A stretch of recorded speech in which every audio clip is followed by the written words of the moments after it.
ആരാ? I am CI from crime branch. Sir, ഇത് CI Xavier sir. അറിയാം, CI സേവിയറെ അറിയാം, SI അബൂട്ടിയെ അറിയാം, ACP ആദ്യം അറിയാം. എവിടെ ACP?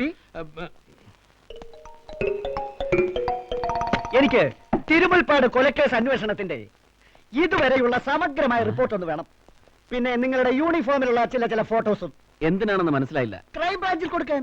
അതിന് ക്രൈംബ്രാഞ്ച് അല്ലല്ലേ കേസ് ഇൻവെസ്റ്റിഗേറ്റ് ചെയ്യുന്നത്? വേണ്ട, ഇൻവെസ്റ്റിഗേറ്റ് ചെയ്തില്ലെങ്കിലും ഇൻവെസ്റ്റിഗേഷൻ സ്റ്റോറി പബ്ലിഷ് ചെയ്യാമല്ലോ. അതും ഇൻവെസ്റ്റിഗേഷൻ ടീമിന്റെ മുഴുവനെയുള്ള ഫുൾ സൈസ് കളർ ഫോട്ടോയോട് കൂടി. ഇങ്ങനെയല്ലേ ഷൈൻ ചെയ്യാൻ പറ്റൂ. രക്ഷപ്പെടാമെങ്കിൽ രക്ഷപ്പെട്ടോളൂ. താനാരാ? ഇതുവരെ എന്നെ മനസ്സിലായില്ലേ? CI of crime branch. Crime branch ദൈവാരികയുടെ പത്രാധിപർ CI. ചെറിയാൻ ഐസക്.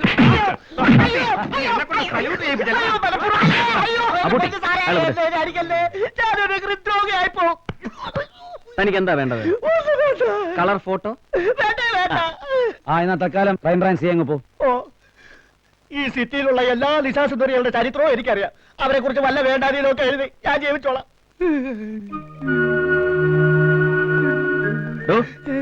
റിപ്പോർട്ട് എനിക്ക് തരുവോ സാർ? അതല്ലടോ, പിന്നെ തനിക്ക് ഈ സിറ്റിയിലുള്ള എല്ലാ നിശാസുന്ദരികളെ അറിയും? അറിയാം സാർ. എല്ലാവരും അറിയാം സാർ. ഒരു സീമാ രഘു. അയ്യോ, വളരെ ഫേമസ് അല്ലേ സാർ? പക്ഷേ VIPസുമായിട്ട് മാത്രമേ ഇടപാടുള്ളൂ. എന്താ വേണം സാർ? വേണമല്ലോ. എന്താ അറേഞ്ച് ചെയ്യും? അറേഞ്ച് ചെയ്യാം സാർ. അയ്യോ, ഞാൻ അറേഞ്ച് ചെയ്യാം sir. Okay. Oh, thank you sir. ഒരു പണി ഒത്തപ്പേ.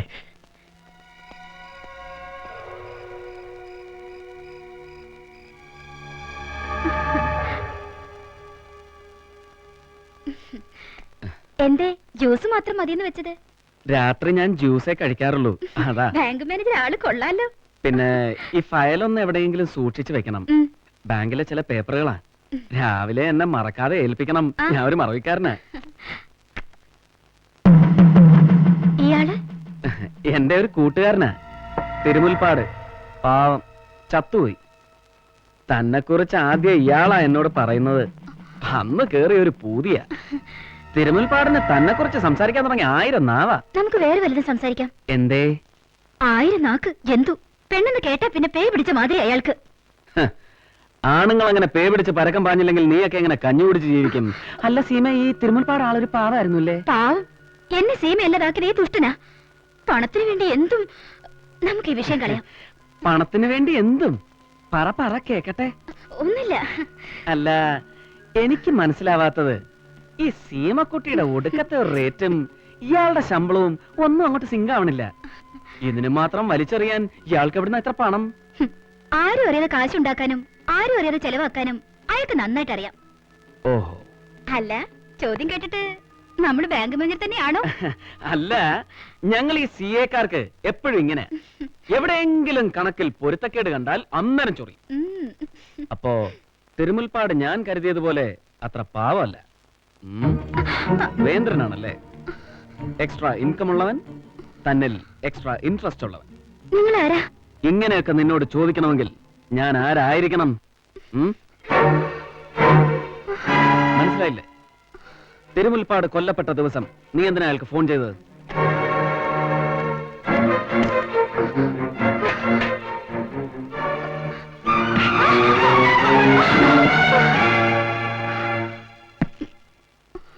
ഒന്ന് വിളിച്ചാൽ ഓടി വന്ന് സഹായിക്കാൻ സീമാ രഘുവിന് എന്റെ മുകളിൽ ഒരുപാട് ആരാധകരുണ്ടെന്ന് എനിക്കറിയാം.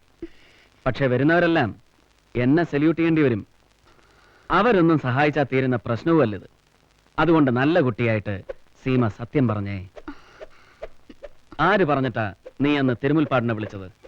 MP ഗോപിനാഥൻ പറഞ്ഞിട്ടാ അന്ന് ഞാൻ വിളിച്ചത്. തിരുമുൽപ്പാടിന് ഒരു ലഞ്ച് കൊടുക്കണമെന്ന് പറഞ്ഞു. ലഞ്ചിന് മറ്റാരൊക്കെ ഉണ്ടായിരുന്നു? DGP Pillai, board member Moosa, പിന്നെ കമ്മീഷണർ മായ പിള്ള.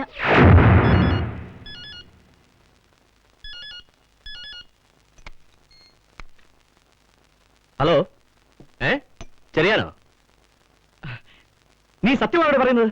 സാറേ, സീമയുടെ വീട്ടിൽ കയറ്റി വാതിലും അടച്ചിട്ടാ ഞാൻ വിളിക്കുന്നത്. ആരും അറിഞ്ഞിട്ടില്ല. അവനെ അവളുടെ വീട്ടിലിട്ട് എന്നെ പിടിച്ച് തൊലി ഉരിയണം. ആ ഗേറ്റ് പുറത്തുനിന്ന് പൂട്ടിയേക്ക്. എന്നിട്ട് നാളെ അവളെ അവനെയും തുണിയില്ലാതെ കോടതി ഹാജരാക്ക്. ബാക്കി ഞാൻ ഏറ്റു. താൻ പോണ്ടേ? ശരി സാർ. റെയ്ഡ് ചെയ്യുമ്പോ സാക്ഷി വേണം. താൻ ആ മായാപ്പിള്ളയെ കൂടെ വിളിച്ചു പറ. അവന്റെ തനതിൽ അവൾ നേരിട്ട് കാണട്ടെ. പെട്ടെന്ന് വേണം കാര്യങ്ങള്. മുസേ, നമ്മുടെ പിള്ളേരെയും കൂടെ കൂട്ട്, എങ്കിലേ ഈ റെയ്ഡിനൊരു സുഖം വരൂ. തിരുമുൽപ്പാടിൽ 5 കഴിഞ്ഞ് എപ്പ പോയി? 4 മണി വരെ നിന്നു, പിന്നെ ഇറങ്ങി പോകുന്നത് കണ്ടു. കണ്ണൻ മേനോന്റെ തന്നെയാണോ ഈ പവർ ഓൺ? എനിക്കറിയില്ല സർ. മകൻ അവിടെ നിന്ന് താമസിക്കാറുണ്ട്, അവിടേക്ക് എന്നെ വിളിച്ചിട്ടുണ്ട്. തിരുമുൽപ്പാടിനെ കൊന്നതാരാണ്? കണ്ണൻ മേനോനോ ഗോപിനാഥനോ? എനിക്കൊന്നും അറിയില്ല. അറിയാവുന്നതൊക്കെ ഞാൻ സാറിനോട് പറഞ്ഞു. ഉം.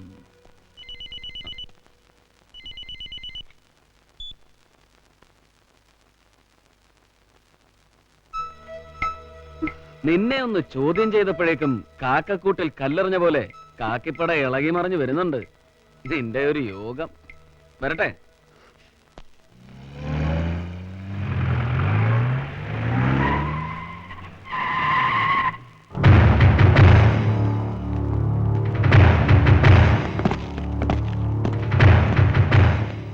എന്താണോ രാത്രി തനിക്കെന്താ ഇവിടെ കാര്യം? എനിക്ക് ഈ വീടൊന്ന് സെർച്ച് ചെയ്യണം. സെർച്ച് വാറന്റ് ഉണ്ടോ തന്റെ? ഉണ്ടല്ലോ. ജില്ലാ മജിസ്ട്രേറ്റിന്റെ പവർ കൂടിയുള്ള ജില്ലാ കളക്ടറുടെ കയ്യൊപ്പോട് കൂടിയ വാറന്റ്. അക്ഷരാഭ്യാസം ഉണ്ടെങ്കിൽ വായിച്ചു നോക്കണം sir. Abootty sir. Search. Come on fast. നിക്കേ, മാറിയിടോ. നീ വഴി തെറ്റിയാണോ ഇങ്ങോട്ട് വന്നെന്ന് ഒന്നുകൂടെ ആലോചിച്ചിട്ട് മതി ഈ സെർച്ചൊക്കെ. എനിക്ക് വഴിയും തെറ്റിയിട്ടില്ല, ആളും തെറ്റിയിട്ടില്ല. നിന്നെയാണ് എനിക്ക് വേണ്ടത്. നടക്കണം. താൻ ആരാണ് നെഞ്ചിലാ കൈ വെച്ചിരിക്കുന്നത് അറിയാം?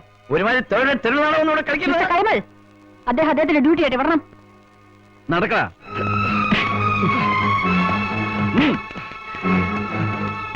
Take it.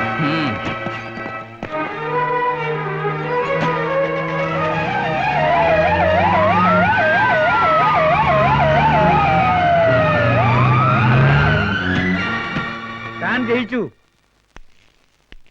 താൻ ജയിച്ചടോ. ഒടുക്കൻ താൻ തന്റെ കസേര ചോട്ടിൽ എന്നെ വരുത്തി. എന്റെ മകനോടെ അങ്ങ് നിൽക്കരുത് എന്റെ മുമ്പിൽ. ഇരിക്കൂ, അങ്ങ് എന്റെ ഗുരുവാണ്. കുരുവാണ് പോലും കുരു. 62 KSWന്റെ സമ്മേളന പന്തലിൽ പ്രസംഗിക്കാമെന്ന എന്നെ താൻ കൂകി വിളിപ്പിച്ചപ്പോ എനിക്ക് മനസ്സിലായില്ല അഗസ്റ്റിനെ, താൻ എന്റെ അന്തകനാണെന്ന്. അല്ലായിരുന്നെങ്കിൽ അന്ന് വെട്ടിമൂടിച്ചേനെ ഏതെങ്കിലും ചേർത്തല ചന്തക്കിന്റെ ചോട്ടിൽ. എവിടെ എന്റെ ഗോപി? ഈ മുറിയിലില്ല. ഈ മുറിയിൽ അവനെ ഒരിക്കലും ഇരുത്തില്ലെന്ന് താൻ ശപഥം ചെയ്തിട്ടുണ്ടല്ലോ അല്ലേ? ആകാശത്തിന്റെ ചോട്ടിൽ ജീവിക്കുന്ന ഏറ്റവും വലിയ പുണ്യാളച്ചൻ. പറയണോ എന്റെ മകനെവിടെ? അങ്ങ് എപ്പോഴും മകനെ കുറിച്ച് മാത്രം അന്വേഷിക്കുന്നു. ഞങ്ങളും കണ്ണമ്മേനോന്റെ മക്കളല്ലേ? മകനെ, ഡൽഹിയിലെ മരം കോച്ചുന്ന തണുപ്പത്ത് പഞ്ചസാര ചാക്കുകൾ വാരിക്കൂട്ടിയിട്ട് കത്തിച്ച് ഗോസായിമാരെ ചുറ്റുമിരുത്തി കട്ടൻ ചായ കുടിപ്പിച്ച് പലതും സങ്കല്പിച്ചപ്പോഴല്ലേ മകൻ ഈ കസേര ഈ അച്ഛൻ വിട്ടു തന്നത്. അതിന്റെ പേരെ എന്നോട് തന്നെ കാണിക്കരുത്. ഗോപിനാഥനെ ചോദ്യം ചെയ്തുകൊണ്ടിരിക്കുക. തനിക്കെതിരെ ഒരു ചോദ്യവും ചോദിക്കാതെ തന്നെ ഞാനിവിടെ ഇരുത്തിയത് എന്റെ മകനെ ചോദ്യം ചെയ്യിക്കാനല്ല. ദേ ഇത് കണ്ടോ? കേരള പോലീസിനെ ഈ വിരൽ തുമ്പിൽ നിർത്തി തുള്ളിച്ചുട്ടുള്ളവനാ ഞാൻ. വിളിക്കടോ അബടി ഉറപ്പുകാരന്റെ മോനെ. MP കസ്റ്റഡിയിൽ നിന്ന് റിലീസ് ചെയ്യണം എത്രയും പെട്ടെന്ന്. മനസ്സിലായോ? RD, തന്നെ ഞാൻ വിളിപ്പിച്ചത്. അറിയാം സാർ. ഞാൻ കസ്റ്റഡിയിലെടുത്ത കെ കണ്ണൻ മേനൻ മകൻ കെ ഗോപിനാഥ മേനോൻ എന്ന പൊളിറ്റിക്കൽ ക്രിമിനലിനെ വെറുതെ വിടണമെന്ന് പറയാൻ. വിട്ടു സാർ. അവന്റെ പൂമേനിയിൽ ഒരു പോർല് പോലും ഏൽക്കാതെ. Enough sir. Leader Kannan Menon, നിങ്ങളുടെ മുന്നിൽ നട്ടല് വളയ്ക്കേണ്ട ഗതി വന്ന ഒരു മുഖ്യമന്ത്രിയുടെ കൽപ്പന അനുസരിക്കേണ്ട ഗതികേട് എനിക്ക് വന്നു. അത് നിങ്ങളുടെ മുന്നിലുള്ള എന്റെ അടിയറവായി ഒരിക്കലും കരുതണ്ട. തുള്ളാതെ നിലത്ത് നിൽക്കടാ ചക്ക. കാലം കുറെ ആയി കണ്ണമ്മേനോ ഈ വടിക്കൽ തുടങ്ങിയിട്ട്. നീ ഏതരവടുത്ത് വെട്ടിയാലും അതിന് മറുപെട്ട് കണ്ണമ്മേനോന്റെ കയ്യിലുണ്ട്. വെട്ടാൻ കൈ വേണം സാർ. ആ കൈ ഞാൻ വെട്ടും. ഇപ്പൊ പറഞ്ഞില്ലേ വടിക്കലിന്റെ കാര്യം, അതിന് പോലും കൈ ഉണ്ടാവില്ല.